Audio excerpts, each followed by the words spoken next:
What's going on, everybody? Spaceballs here. Welcome back to another Skylanders video. Alright, everyone, today we're going to talk about Super Shot.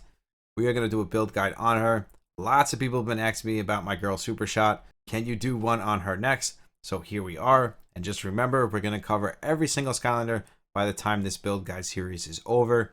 So let's get right into this one here. And thank you guys so much for the feedback and the awesome comments and support on this series. I really do appreciate it. And I do love reading your comments. Without you guys, this stuff wouldn't be possible. You guys give me the awesome feedback and the ideas to do these build guides. So thank you so much for it. I really do appreciate it. So here is my girl Super Shot. Now I was actually building her and I kind of de-runed her a little bit because I wanted to make my Nightfall as strong as possible. But I will be building Super Shot next. And where she is basically where I want her. She has the HP threshold, almost has the defense. She's lacking the crit rate a little bit, but she definitely has the accuracy I want. I would like a little bit more defense penetration. Now, I will get 5% when I do the transcending, but I would like to get at least 5% more on the boots. You can only get it on the boots and a ring. You can't get defense penetration anywhere else. Same thing with boost rate. And being she only has boots, as far as being able to get defense penetration is, I think the maximum I can get on her is like 15 or somewhere in that area, and that's with the transcending.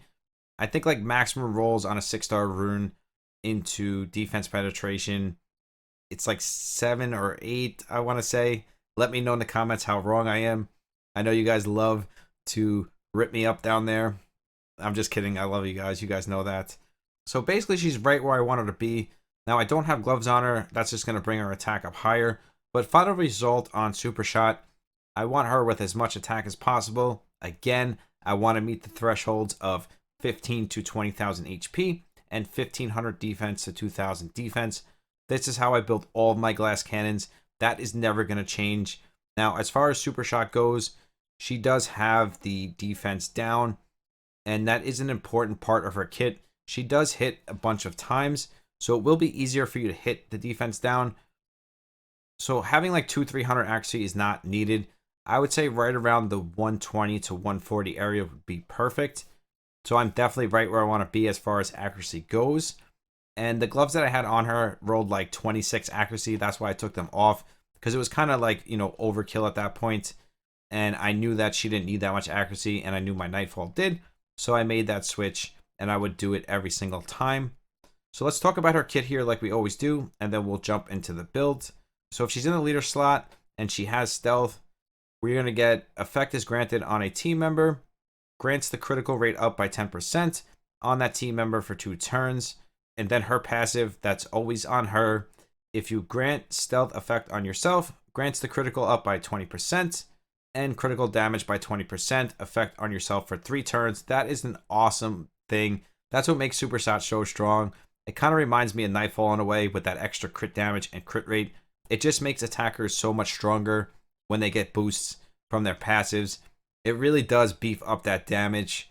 If you inflict damage that causes the enemy to be defeated, grants the attack up by 30% effect on yourself for 2 turns, and decreases the mana required to use skills by 1 for 1 turn. Awesome, awesome passive once again. Just like my girl Nightfall, like her kit just synergizes perfect. It just beefs up her damage, makes her so much stronger. Both passives work perfectly together. One is upping crit rate and crit damage. The other is buffing attack and lowering, you know, the cost of her skills. Just great passives, and this is why I love Super Shot and Nightfall, and I just love them as attackers because their kits are just perfect. There's no flaws there. Like, everything just synergizes perfect, and it goes straight into the A2 and A1. So the A2 here, we have a knockdown, we have an evasion rate down, and then we have a stealth, and again, we know the stealth procs the passive, so that is a really good thing because, again, it just synergizes right into the passive. So this skill puts us in stealth for 2 turns. Basically, what this means is we can't be single target attacked. We can be hit by an AoE, but we can't be hit single target. So something like a Tide Pool, a Flare Wolf, they'll kind of be useless if you're in stealth mode and you have other members on your team. They won't be able to inflict any damage on us. And then we have grants the evasion down by 30% effect for 3 turns. After charging for 1 turn, inflicts 54% of attack as damage to 1 enemy 4 times. Able to put the enemy knockdown status. Fantastic A2. So strong. I've been one-shot by Super Shot so many times, so I do not sleep on my girl Super Shot. When I see her on defense, I always check her and see how much attack she has on her, because if she's pushing like 4,500 attack and like 250 crit damage. She is going to rip through your Skylanders, let me tell you. And then we have the A1, which brings a 10% defense down. And again, this is hitting one enemy 4 times. And she is really good for the gold dungeon as well. I can't wait to get her finished so I can get her into my gold dungeon. Now, I'm not saying there's not better choices, but she brings the knockdown, and she hits so much that she's going to keep that gold boss knocked down constantly. My biggest thing right now is I don't have a lot of skill ups, so I really am picking and choosing where my skill ups go. And I just fully skilled up my Nightfall. So I really have to baby my skill ups at this point, but Super Shot is on my list. She'll probably be next. And then after that, I'll build Kingpin and Zulu to kind of even out the attackers and supports that I'm building. And reading that kit, we know we want to go as much DPS as possible. In main stats, substats, we just want, you know, attack gloves, HP boots. We basically always want HP boots on our attacker.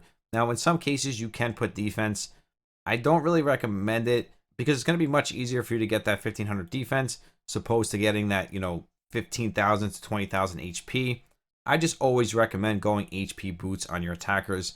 It just seems to work well and work better than going defense. Now, I'm not saying you can't go defense if you have a ton of HP substats, which you don't want because you should be going crit rate, crit damage, and accuracy. Now, some HP substats isn't bad, but I don't think it would be enough to get your super shot to, you know, 18,000 HP without having the HP boots. So now we got the helmet here, and we have HP, attack, crit rate, and crit damage. Now, this did roll basically minimum rolls except for attack. The HP was a minimum roll, and the crit rate was basically a minimum roll. It was like 1 away both times, and the attack was like a mid roll basically. If these were higher rolls, this would be a perfect helmet for your super shot. Absolutely perfect. I mean, you could say in a perfect scenario, you'd switch to HP for accuracy, but honestly, it really doesn't get any better than this for your super shots, except getting higher rolls. But you guys know that this game and gear, it's just a nightmare. Like, you'll get a good piece of gear like this, but it'll roll minimum rolls, or you'll get a good piece of gear that'll roll high rolls, but it'll roll it into like resistance or defense. You guys understand where I'm coming from. It's just the MO of Skylanders at this point. So here we have the body. Again, we have accuracy 21%, crit rate and crit damage.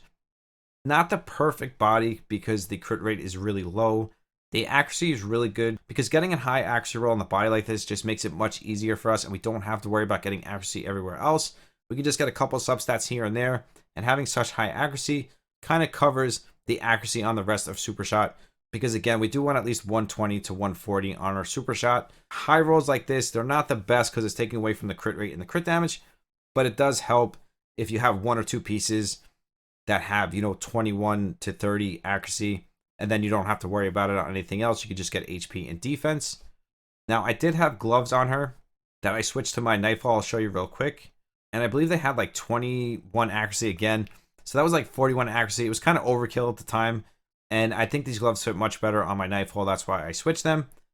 But these gloves would be perfect on Super Shot as well because you have accuracy, HP, crit rate, and crit damage. Again, just perfect synergizing stats. It does not get any better than this. Yes, they are purple, but I always tell you guys, purple 6-star runes are fine. It does lower your battle power just a little bit, but it is really hard to get perfect runes like this, especially 6-star legendary ones. It really just comes down to rolls and substats. Most of the time, you're better off going with a purple rune if the substats look like this. Let's go back to my girl Super Shots.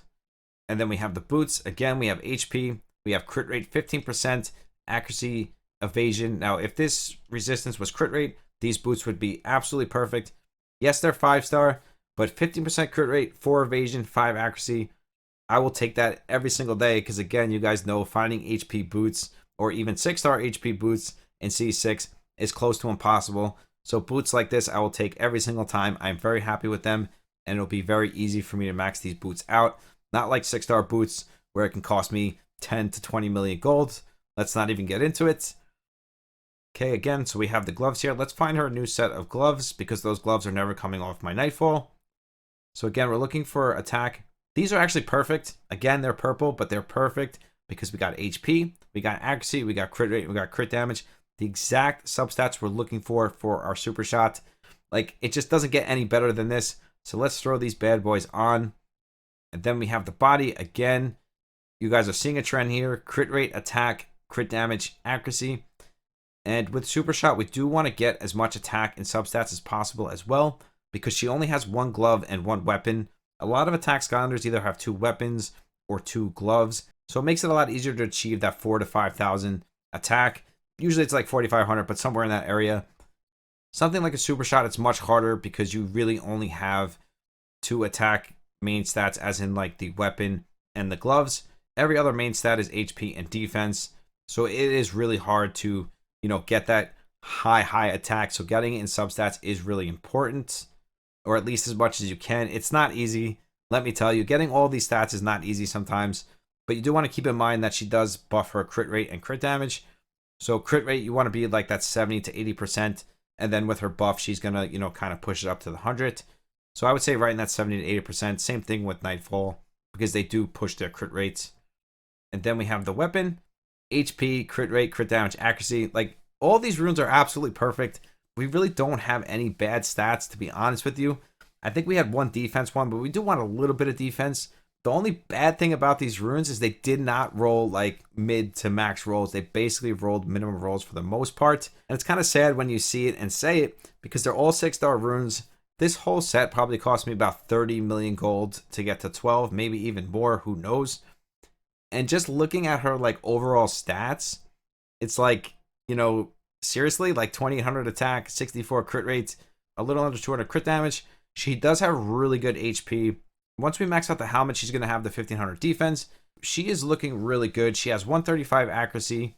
Now, in a perfect world, I would have about 10% more crit rate, but I'm definitely going to try to do it in the future, and I do want to beef up this defense penetration. Again, it's really tough with her because she only has boots, so you're trying to get defense penetration, crit rate, and it becomes really tough to get that attack when she only has 1 glove to begin with. I think this build is a really good defense build. Looking at it, she's super tanky. Once I max everything out, she's going to be around 3,500 attack. She has good crit rate, good crit damage, plus the passive, she's going to have like 220 crit damage. And again, once I send her, that's going to go up as well. Basically, she'll be at 100% crit rate if I make up a few, stats here and there after ascending. I mean, the substats themselves, as you saw, they're basically perfect. So there's not really much more I can do here. If you guys want to add anything further, please comment down below. But that is going to wrap it up for this one. If you want to be a part of the sub celebration, that is linked down below. If you want to follow me on Twitch and Discord, that is also linked down below. We do 2 monthly giveaways on Discord, random giveaways on Twitch. If you want to be a part of the random giveaway that we do here on YouTube, all you have to do is sub to the channel, like, and comment on my past 10 videos, and that is automatically going to enter you into the random giveaway. I'll be doing one of those really soon. I truly do love each and every single one of you. I will see you in the next one. Spaceballs out. Peace.